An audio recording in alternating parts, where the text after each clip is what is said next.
podría decir mentiras porque él no murió en Cristo. No está en la presencia de Dios, lo siento, no lo pudimos salvar.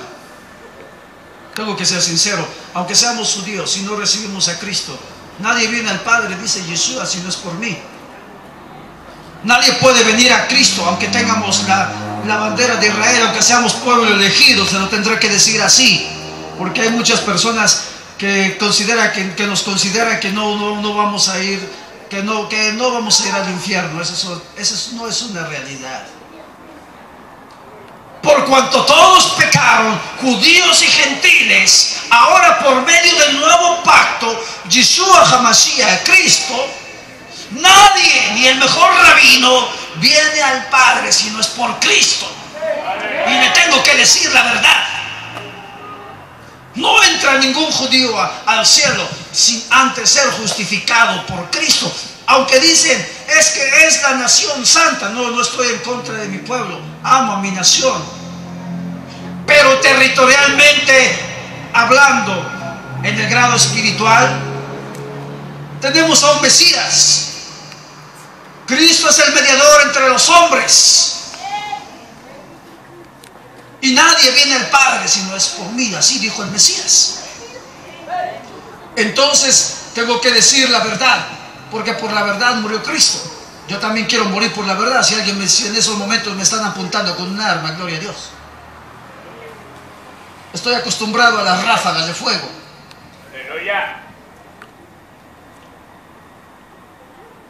Entonces ningún judío viene al Padre sin Cristo. Pero es que no lo conocen porque no lo quieren aceptar. No lo aceptan porque años atrás, épocas atrás, se dio la voz de que Cristo no había resucitado, sino que su cuerpo había sido robado. Esa palabra se pregonó hasta el día de hoy. Y entonces se considera que Cristo es un profeta, no es el Hijo de Dios. Para que yo viniera a esta presencia, tuve que luchar primero con mis creencias, segundo con mi fe, y tercero tuve que pelear conmigo mismo para tener la convicción que ahora tengo y que nadie me ha robado hasta el día de hoy. Aunque han llegado otras corrientes religiosas, el maometismo, el satanismo y otras cosas, no me convencen de quién he creído ahora, porque sé en quién he creído. ¿Usted sabe quién ha creído? Bien, ya se lo voy a presentar por si no ha creído nadie. Éramos 5 en familia. En ese tiempo en Jerusalén había una situación de guerra. Siempre ha sido Israel una situación de guerra. Desde generaciones, desde los tiempos de la creación hasta los tiempos presentes, Israel siempre ha tenido guerra. No es que Israel sea malo, como muchos dicen que Israel es malo. No. Tenemos persecución, tenemos rechazo. Estoy seguro que por aquí alguien me rechazó hace un momento, pero no me preocupa, lo amo. Percibo el rechazo, pero también percibo el amor. O sea que estamos acostumbrados al amor y al rechazo. Israel siempre ha sido rechazado,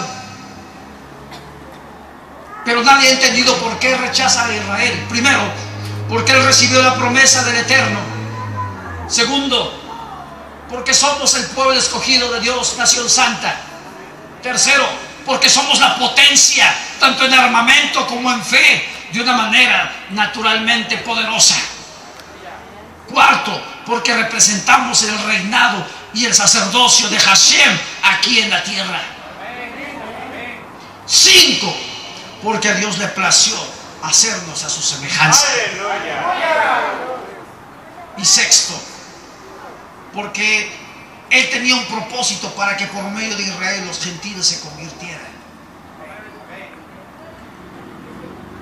Aunque para mí la palabra gentil suena un poco desprecio, pero esta es la escritura que habla acerca de los gentiles. Gentiles quiere decir personas que están fuera de los linajes de Israel. Y en esa ocasión Israel estaba en guerra. Había una crisis entre libaneses y judíos. medio de guerras, a pesar de que era pequeño, fui testigo de los bombardeos en Israel. Eran las 5 de la mañana y sonaban las trompetas porque ya llegaba el ejército para podernos mover de nuestras casas a llevarnos a los resguardos. Y desde chiquititos, desde muy bebés, nos arrastraban a veces nuestros padres porque ya estaban cayendo las bombas en la ciudad de Jerusalén. El terrorismo que surge en Israel es por causa precisamente de que quiere que Israel sea un país totalmente vacío de judíos. Y yo fui testigo de esos problemas, de esas causas, como también fui testigo de los traumas que se dieron en esos tiempos en Israel. Éramos pequeños. Como usted me vio hace un momento danzar, yo era así desde chiquito, era muy danzarín. Me gustan las fiestas desde muy pequeño. Y aún en medio de los disparos y bombardeos, yo me ponía a danzar. Me gusta la alegría. Soy alegre, aunque usted me ve con cara de enojón. Soy muy sonriente.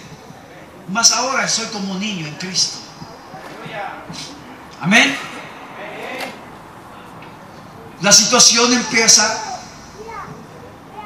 en que no teníamos más que la costumbre de la ley, las tradiciones, las vestimentas, lavarnos las manos 3 veces al día, lavarnos los pies, cambiarnos la ropa 3 veces al día, las celebraciones de cada año, en tiempos de combate o de guerra, no éramos más que estar siempre resguardados. Era nuestra vida en Israel, pero no es Israel quien está peleando. Israel se defiende, porque Israel, la capital, Jerusalén, es tierra de paz. Y hermanos, crecí en ese ambiente y crecí en esas costumbres. Por eso hoy, cuando dicen soy judío, nosotros tenemos una identidad de cómo nos identificamos si verdaderamente son judíos.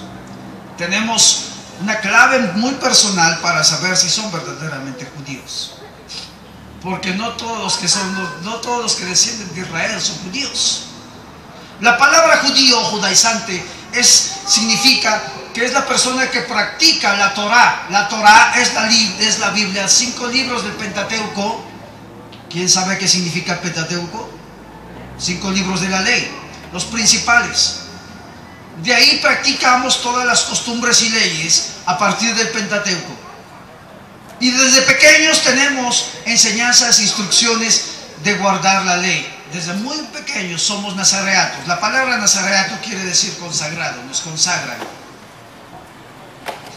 Fui creciendo en ese ambiente, pero también me entristecía ver a mi país, a mi tierra, que cada Shabbat quiere decir reposo, día de reposo. No es lo mismo el día Shabbat de aquí que la celebración de un Shabbat allá en Israel. El día de Shabbat es un día de reposo. Aquí es diferente porque lo tienen como costumbre o tradición guardar el sábado. No guardamos el sábado, guardamos el reposo. En un Shabbat que guarda Israel específicamente por haber sacado Dios a Israel de Egipto. No guardamos el sábado. No es lo mismo. Nosotros recordamos el reposo después que Adonai, o Dios, aunque nosotros no podemos decir Dios en Israel, porque es un nombre muy personal, por eso decimos Adonai o Hashem. No podemos decir Dios, está prohibido. Yo sí lo digo porque ya tengo libertad por la sangre de Cristo. Amén. Y cada celebración de Shabbat es recordar cómo Adonai nos sacó de Egipto. Y cada Shabbat estábamos siempre siendo bombardeados o a ser atacados por medio de los terroristas. Fui creciendo en ese ambiente y mi alma se iba llenando de grosura, al mismo tiempo de tristeza. Hice muchas cosas que no me agradaron y empecé a portarme rebelde, corrompiendo un poco la ley. me portaba ya un poco desconcertado, agresivo, porque ya no quería ver guerra. Estaba cansado de la guerra y yo quería algo diferente. Y entonces le dije a mis padres: yo no quiero saber más de la guerra. Yo no quiero ser como ustedes, que siempre están como borregos, allá dice corderos, acostumbrados al golpe. Yo no quiero eso. Empecé a cambiar, empecé a ser distinto. Con decirle que a mis 14 años me llevaron a la prisión por haber golpeado a un hermano. Ahí empieza mi rebeldía. Es que dice la ley: no golpearás, no matarás. Yo empecé a romper la ley. Empecé a actuar de una manera extraña, porque ya estaba yo traumado de tanta guerra. Violencia, me estaba volviendo violento. Y por esa causa, a través de mi rebeldía, de mis 14 años, me integran a la tropa militar. Ahí me formaron mis padres junto con mis hermanos. Todos fuimos militares. Somos hijos de médicos. Yo soy médico cirujano. Mi especialidad es teniente coronel médico cirujano, con especialidad de traumatología y oncología. Especializado también en una de las importantes armas. Soy francotirador. Ahora soy francotirador de Cristo. Tengo un arma calibre 66, peligrosa. ¿Cuántos alaban a Dios? Al ingresar a la tropa me hice más soberbio, más recio de carácter, más difícil. Yo ya quería por lo menos un lugar de paz. Ya estaba yo cansado de la guerra. Sin en cambio, al ingresar a la tropa, por mi rebeldía, mis padres me encerraron en la base militar y ahí empecé a formar mi carrera militar. No me abastecía nada, porque yo quería algo que cambiara mi alma. A pesar de que a veces tenemos conocimiento de lectura, somos hombres con conocimiento de formación, desde muy pequeños nos dan filosofía y letras, nos forman de una manera profesional, pero siempre hay algo que queda en el alma queda vacía. A pesar de que tengo títulos y conocimiento, en aquel tiempo me sentía vacío, me sentía confundido. A pesar de guardar los Shabbats y de estar en las celebraciones de la ley, yo me sentía vacío. Sentía que mis oraciones no eran justas delante de Hashem. Quería algo nuevo.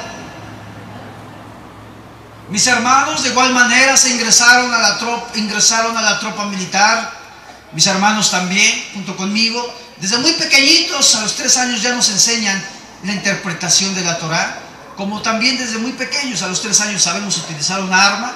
Sabemos utilizar también la Torah, la interpretación. Somos alumnos de la Torah. Sabemos interpretar las escrituras de muy pequeños.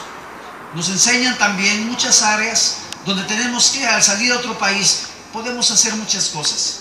Así como también podemos hacer explotar un territorio. Yo en esta noche voy a hacer explotar un territorio. No se asuste, yo no dije una bomba, dije voy a hacer explotar un territorio. Y sucede entonces que conforme voy creciendo, mi mente se va encadenando. Ya cuando mi carrera militar de alta especialidad, con conocimiento teológico, con conocimiento en armamento, en equipo, información de anatomía humana, ya profesionalmente hablando, información. Me dieron una base donde yo era el oficial, donde yo era el comandante de esa área. En ese tiempo seguíamos la batalla con el Líbano, pero algo pasó en 1984, un 13 de abril de 1984, cuando el 10 de abril de 1984 muere mi hermano, uno de mis hermanos, el que seguía antes de mí, muere porque lo matan. Mi hermana, Sarid, que está en Los Ángeles, Estados Unidos, es la mayor. Yo soy el último, soy el más pequeño, bueno, ni tanto. Soy el último de la familia. Y al morir mi hermano, Solamente quedamos dos. Un grupo terrorista mató a mi hermano en una emboscada y murió. Por eso dije, no dio tiempo salvarlo. Aunque me hubiera gustado que hubiera sido salvo para que estuviera aquí conmigo. Pero sin remisión de sangre no hay perdón de pecados. Y muere mi hermano. Luego mi hermana se casa. Se va con un ministro de guerra, se casa y se va a Los Ángeles, Estados Unidos, a trabajar en el Pentágono de Estados Unidos.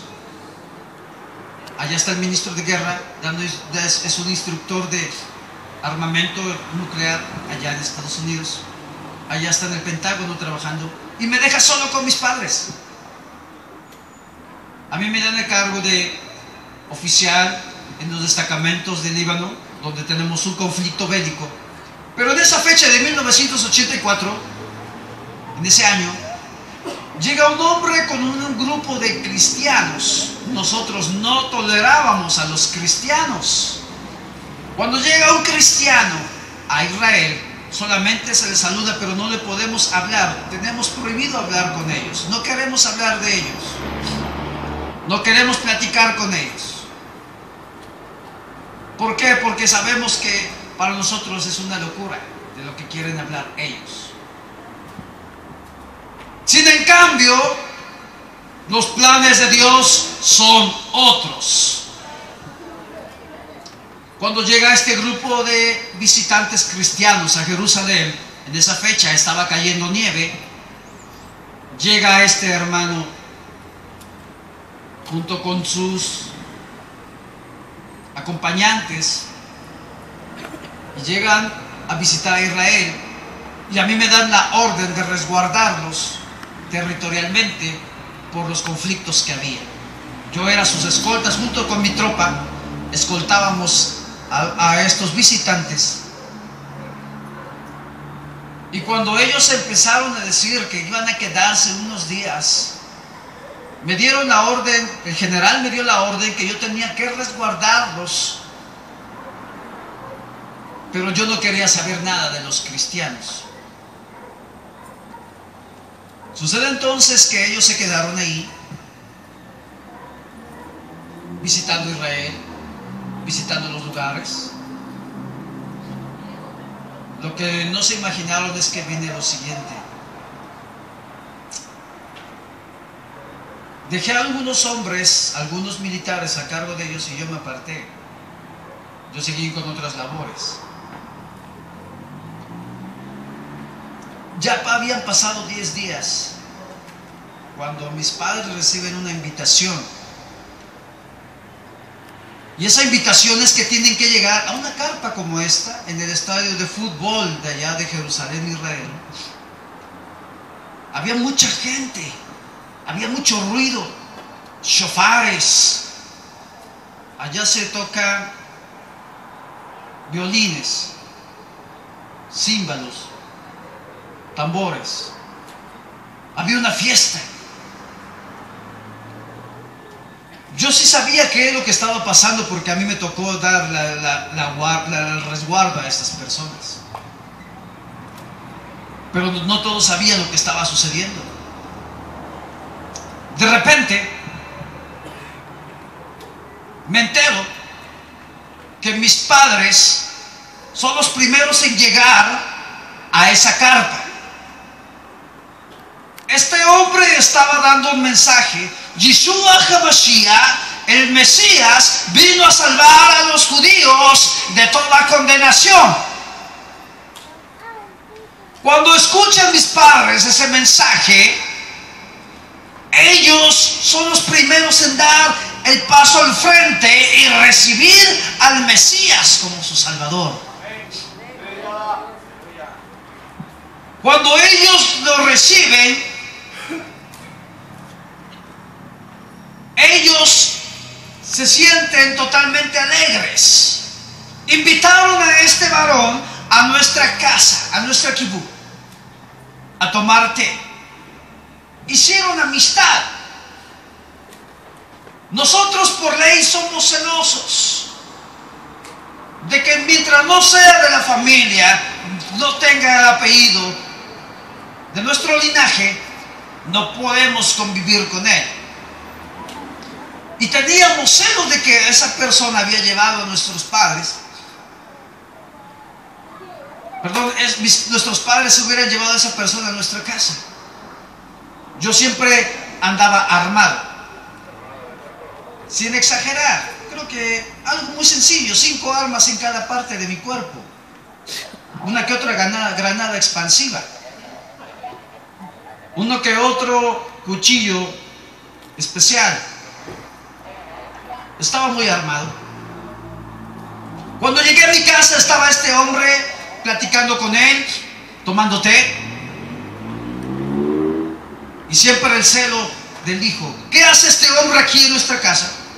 Sácalo, padre, porque si no lo sacas lo voy a matar. Mis padres se levantan y dice mi madre: Yereab, no puedes romper la ley, no matarás. Pero es un extraño y no tiene por qué estar aquí en nuestra casa. No matarás. Y si lo vas a matar, primero mátame a mí, dijo mi madre, defendiendo a un extraño.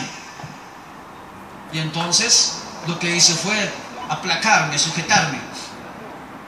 Y me metí enojado a mi casa, a mi habitación. El primer experiencia. Lo que quiero decir, que por causa de mis padres fueron los primeros en convertirse a Cristo. Alaba al Señor. Segundo, al segundo día, mis padres son invitados a ser bautizados en el río Jordán. Estaban radiantes, un rostro diferente, una alegría. Yo nunca había visto a mis padres tan felices. Un cambio distinto de lo que eran ellos antes. Algo estaba pasando en ellos que me enloquecía. ¿Qué les pasa? Fueron bautizados en el río Jordán. Al tercer día, cuando yo llegaba con mi maleta de campo, de mis actividades militares, mis padres estaban de rodillas, y de repente cuando estaban de rodillas empezaron a saltar de rodillas. Dije: ¿qué es esta locura? ¿Qué es esto? Yo decía: demonios. No, era el Espíritu Santo que estaba bautizando a mis padres. Pero yo seguía enojado, yo seguía molesto porque no entendía qué es lo que estaba pasando. El carácter del judío es fuerte. Yo dije: ahora sí lo voy a matar a este hombre. Entonces mis padres se convirtieron, fueron bautizados en el Espíritu como fueron bautizados en agua. Y una noche, en ese mismo año, todo pasó en ese año tan especial, tan importante, que no puedo olvidar, que quedó marcado para mí en mi mente y en mi corazón. Que cuando mis padres estaban juntos en la terraza un día, me llamaron y me dieron un beso. Nunca me habían dado un beso. Me sorprendió ese beso que me estaban dando a mí. Y me decían: hijo, encamínate en el camino que nosotros nos hemos encaminado. Yo no entendía qué me estaban diciendo. Y yo le decía: padres, ¿cómo es posible que ustedes, conocedores de la ley, tengan que cambiar de la ley a costumbres extrañas que no son de nuestros ancestros, que no son de nuestros abuelos, que no son de vuestros padres? ¿Por qué cambian esas costumbres? ¿Qué es eso? Hijo, encamínate en el camino que nosotros nos hemos encaminado. No entiendo qué quiere decir con eso. Ese beso fue de despedida. Me despedí de mis padres, me fui otra vez a mi destacamento, me quedé con mi mando, con mi tropa. A los 3 días me llaman el general de la base, me dice: doctor Yereab, necesitamos su presencia. Manda un avión por mí para llegar directamente al aeropuerto militar. Y me dice: coronel, tenemos un problema. Un problema. Hay una sorpresa, me dijo el general. Yo me imaginaba que me iban a dar un ascenso o que me iban a condecorar. No. El general y su escolta me llevaron directamente a mi casa. Cuando llegamos a mi casa, Mi casa estaba totalmente hecha a pedazos. Un grupo terrorista hizo pedazos a mis padres mientras dormían. Murieron quemados con fuego. Quedaron calcinados, quedó pura ceniza. Sea usted fuerte y resista.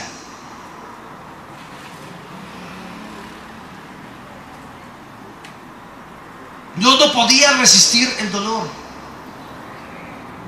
Yo no podía resistir la tristeza. Me daba resentimiento.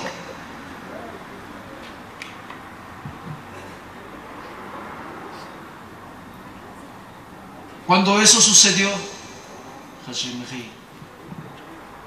empecé a sentir dolor en mi corazón, odio por los cristianos.